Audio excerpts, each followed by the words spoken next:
नमस्कार दोस्तों, आज की कहानी है ईमानदारी सर्वोच्च नीति है। एक राहुल नाम का व्यक्ति था। स्वभाव में बहुत ही गंभीर था। उसकी पढ़ाई पूरी हो चुकी थी, लेकिन कोई नौकरी नहीं थी।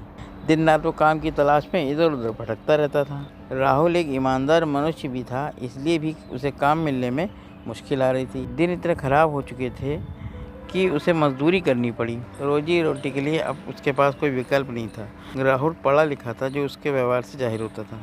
एक दिन एक सेठ के घर राहुल मजदूरी कर रहा था। सेठ का ध्यान राहुल के ऊपर ही था। सेठ को समझ आ रहा था कि राहुल एक पढ़ा लिखा समझदार लड़का है, लेकिन परिस्थितिवश उसे ऐसे मजदूरी के काम करना पड़ रहा है।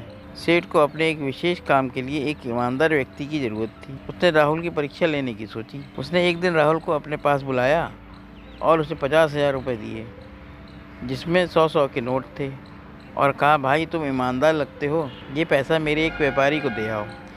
राहुल ने ईमानदारी से पैसा पहुंचा दिए। व्यापारी ने राहुल को फिर से पैसे दिए। इस बार उसने राहुल को बिना गिने पैसे दिए, कहा खुद गिन लो और व्यापारी को दे आओ। राहुल ने ईमानदारी से काम किया। सेठ पहले से ही गले में पैसे गिनकर रखता था, पर वो राहुल की ईमानदारी की परीक्षा लेना चाहता था। रोज़ वो सेठ उसे पैसे देने भेजता था। राहुल की माली हालत बहुत ख़राब थी। एक दिन उसकी नीयत डोल गई और उसने 100 रुपये चुरा लिए, जिसका पता सेठ को लग गया, पर सेठ ने कुछ नहीं कहा। फिर से राहुल को रुपए देने भेजा। सेठ के कुछ न कहने पर राहुल की हिम्मत बढ़ गई। उसने रोज़ाना चोरी शुरू कर दी।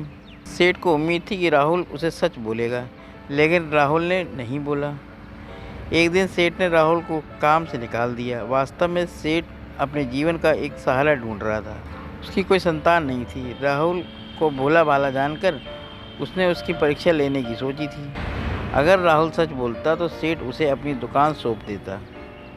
जब राहुल को इस बात का पता चला तो उसे बहुत दुख हुआ और उसने स्वीकारा कि कैसी भी परिस्थिति हो, ईमानदारी ही सर्वोच्च नीति होती है। दोस्तों, कैसा भी मुकाम आए, व्यक्ति को ईमानदारी के साथ नहीं छोड़ना चाहिए। ईमानदारी जीवन की वो कमाई है जो मुश्किल है, लेकिन कभी गलत अंत नहीं देती। ये कहानी कैसी लगी कमेंट करके बताइएगा।